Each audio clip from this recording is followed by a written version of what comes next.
नमस्कार. सुमन काळेच्या प्रकरणामध्ये आपण याआधी व्हिडिओ करून बोललेलो आहोत.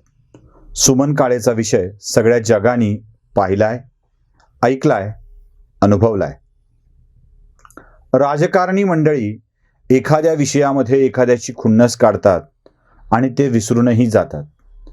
पण पोलीस आणि प्रशासन जेव्हा अशी खुन्नस काढायला जातं तेव्हा ते वर्षानुवर्ष कसं काढत राहतात याचं हे उत्तम उदाहरण आहे. सुमन काळेला 13-14 वर्षापूर्वी पोलीस कस्टडीमध्ये मारण्यात आलं किंवा त्याचा मारहाणीत मृत्यू झाला. तिची सगळी मंडळी, तिच्या घरची मंडळी तिला न्याय मिळावा म्हणून 13-14 वर्ष संघर्ष करत राहतात. बरं, हा संघर्ष साधा नाही आहे.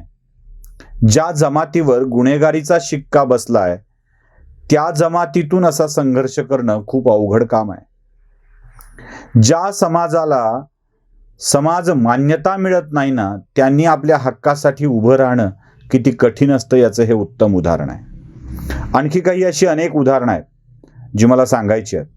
म्हणजे एक सामाजिक कार्यकर्ता आहे जी राजकारणाच्या जवळ गेली आणि तिनं स्वतःच्या इच्छेखातर, एका स्वप्नाखातर, एक स्वतःच्या वडिलांच्यासाठी, बाकी लोकांच्यासाठी एक अनाथ आश्रम करायचं ठरवलं. कारण इच्छा सगळ्यांची तशीच होती, अनाथ आश्रम करण्याची. तिनं जमीन विकत घेतली आणि या जमिनीवर राजकारण्यांचा डोळा. तिला तिथे अनाथ आश्रम उभा करू नये म्हणून तिच्यावर काय काय प्रसंग ओढावलेत याची एक वेगळी कहाणी तुम्हाला पुन्हा कधी सांगेन. आज तिचीच परवानगी नाही आहे, कारण राजकारण्यांच्या या गर्दीत तिला पुन्हा काय त्रास होईल माहीत नाही. पण हा प्रकारही खूप भयंकर आहे. तीही अशाच उपेक्षित समाजातील. सुमनचंही असंच. ती देखील अशीच उपेक्षित आणि गुन्हेगारी शिक्का बसलेल्या समाजातील. तिला मारलं. किती क्रूरपणानं मारलं हे आपण अनुभवलं. ज्या दिवशी तारीख होती त्या दिवशी निकाल लागेल की न्याय मिळेल असा प्रश्न आपण उपस्थित केला होता. ना निकाल लागला ना न्याय मिळाला. तारीख पे तारीख एवढंच झालं. मला तुम्हाला अजून एक गोष्ट सांगायची आहे. याआधी न्यायालयाने तिच्या परिवाराला नुकसान भरपाई म्हणून 5 लाख रुपये देण्याचे आदेश दिले होते. पण प्रशासन आणि सरकार इतकं ढिम्म की कोणी जागचं हल्लं नाही. मदत देणं सोडा, उलट त्या कुटुंबाला किती त्रास होईल याची काळजी घेतली गेली.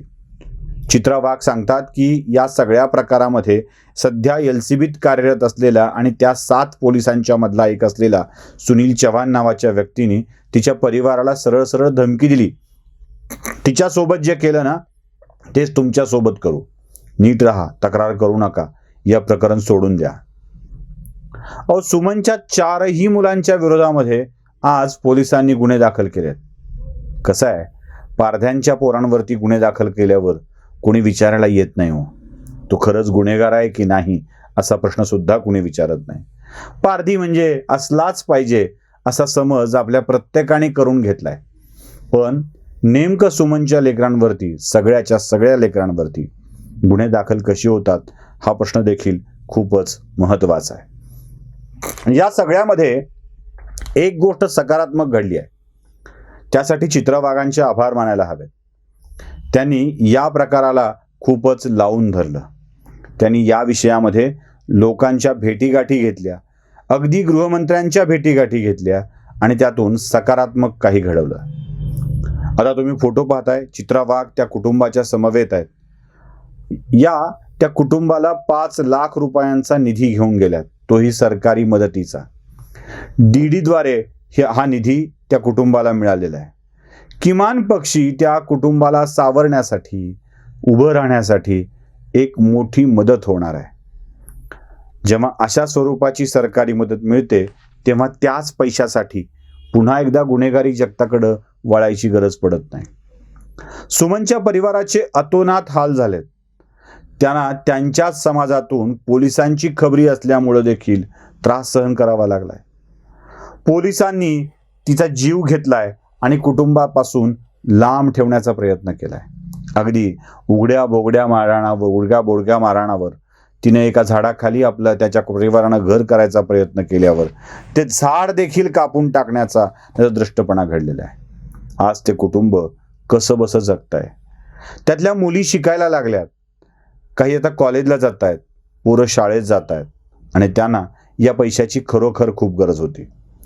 मी नगर जिल्हा प्रशासनाचे, विशेष करून राज्याच्या गृहमंत्री दिलीप वळसे पाटील यांचे विशेष आभार मानतोय. आभार यासाठी की किमान पक्षी तिच्या कुटुंबाला जगण्यासाठीचा एक आधार म्हणून 5 लाख रुपयाचा निधी शासनाच्या म्हणजे न्यायालयाच्या आदेशानंतर तरी दिलेला आहे. कारण आजवर हा निधी न देण्याचाच कोडगेपणा सरकारी यंत्रणा दाखवत होते. पण सरकारच्या नजरेसमोर चित्रा वाघांनी हा विषय आणला आणि निधी दिला, ही गोष्ट सकारात्मकच म्हणावी लागेल. आता अपेक्षा न्यायाची आहे. नगरच्या जिल्हा कोर्टामध्ये ही केस चालू आहे.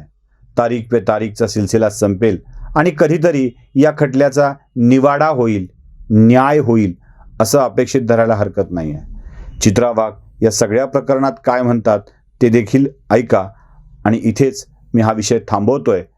त्यासोबतच आणखी एक मुद्दा मांडतोय आणि तो मुद्दा म्हणजे आपण या गुन्हेगारी जमातीचा शिक्का बसलेल्या लोकांना मुख्य प्रवाहात सहभागी करून घेण्यासाठी किंवा त्यांचीही एक न्याय बाजू असते हे ऐकून घेण्यासाठी कधीतरी सज्ज व्हायला हवं. नमस्कार.